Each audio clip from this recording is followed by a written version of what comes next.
Bonjour, aujourd'hui c'est Biolavie A vous amène à la rencontre de Pierre Boisjoux. Pierrot qui est agriculteur à Saint-Janet. Bonjour. Voilà, donc Pierrot, tu as été pas mal précurseur tout au long de tes années. Et par rapport à l'agriculture, tu as été un des premiers agriculteurs bio sur Saint-Janet, il me semble. Sur Saint-Janet, oui, on était un groupe d'agriculteurs qui voulions faire de l'agriculture biologique. Ouais.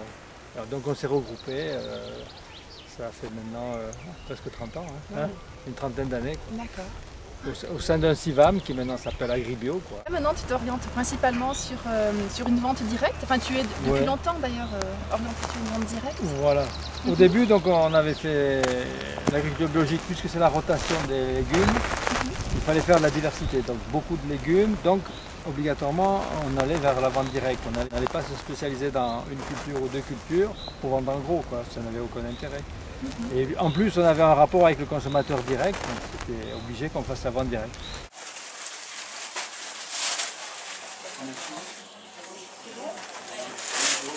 Bonjour, alors vous êtes une adepte des produits de Pierrot? Oui, tout à fait, ça fait 23 ans maintenant, pour la santé toujours, et puis c'est meilleur. Du goût, voilà. Bonjour. C'est quand même plus marrant de venir avec les enfants ici dans le supermarché. C'est pour ça qu'on vient, pour l'aspect pédagogique également, plus de la qualité des produits. Mais comment pouvez-vous certifier que vos légumes sont bien bio? Alors moi, ce que je certifie, comme là je viens d'avoir le contrôle Écossaire, chaque année je suis contrôlé sur facture et sur le terrain et sur le marché. Ils contrôlent nos produits. S'ils ont un doute en quoi que ce soit, ils font des analyses. Mais après, nous ici, on a aussi encore une autre chance à Saint-Janet, c'est qu'on a une eau très très bonne. Quoi. Oui, elle est calcaire, c'est sûr, mais elle n'a pas du tout de nitrate, elle n'a pas de polluants, de pesticides. Quoi. Alors voilà une de tes serres, donc tu peux nous dire un petit peu ce que tu cultives sous cette serre? Donc là, ce que vous voyez là, ce sont des haricots. Oui, ça c'est du potimarron. Ok. Oui. Je vois aussi que tu laisses les orties, c'est pour faire la soupe? Alors il y a des orties qui ont poussé au bord, qui ont poussé d'ailleurs toutes seules. Hein. Et même moi je nettoie 2 fois par an au bord, mais ça repousse toujours et d'ailleurs c'est bien parce que déjà on peut faire la soupe d'ortie. Voilà. Oui. Et aussi ça me permet aussi, toute l'herbe qui pousse en bordure aussi, c'est des lieux pour les auxiliaires, vous voyez. Par exemple la coccinelle ou autre, les macrolophus, ils s'installent sur ces herbes-là et après de ces herbes ils peuvent aller sur la culture que j'installe. Voilà, d'accord. Dis-moi Pierrot, qu'est-ce qui t'a conduit à Saint-Janet en fait? À Saint-Janet, c'est essentiellement ma femme, Marie.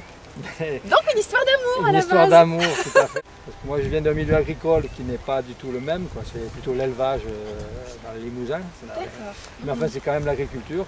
Et donc on avait ce terrain qui est à notre disposition. Ça il faut quand même bien confirmer que c'est grâce à M. Ras ici, parce que sinon moi je ne me serais pas installé ici.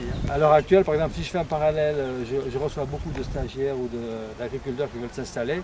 Et leur problème numéro 1, c'est le foncier. C'est le foncier, l'accession aux terres. C'est pas le suivi technique, ce n'est plus voyez, le problème de semences ou autre, ou la filière en tant que telle, c'est le problème foncier dans le 0,6. Il n'y a pas que dans le 0,6. C'est-à-dire que les terrains, il y a très peu de terres agricoles et les terres agricoles disponibles sont très peu chères. Voilà, sont chères et disparaissent aussi pour d'autres... Disparaissent ou les mairies mettent à la disposition des terrains mais qui n'ont aucune valeur maraîchère, qui sont un peu dans des vallons perdus ou des terrains qui sont en coteaux et qui ne sont pas terriblement bons. Vraiment, comme tu disais tout à l'heure, un gros problème au niveau de l'agriculture dans le 06 et on le voit ressurgir aussi au niveau de la plaine du Var et de l'OIN.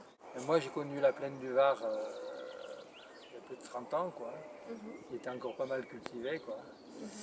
Et de proche en proche, elle est mitée et bientôt il n'y aura plus d'agriculture. Ça me fait mal au cœur, c'est surtout que je connais bien la terre de la plaine du Var, c'est une des plus riches d'Europe, comme la vallée de la Sienne. Il y a 7 mètres d'alluvion, de l'eau en profondeur, et c'est une terre qui approvisionnait Nice dans les années 60 et qui faisait 3 rotations par an en plein air. Écoute Pierrot, merci beaucoup de nous avoir reçus sur ton exploitation.